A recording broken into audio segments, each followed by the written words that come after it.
إن الله يدافع عن الذين آمنوا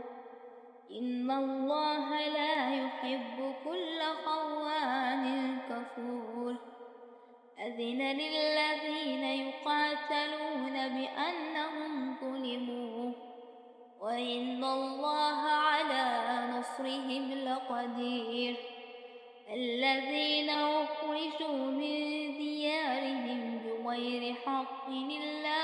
أن يقولوا ربنا الله ولولا دفاع الله الناس بعضهم ببعض لهدمت صوامع وبيع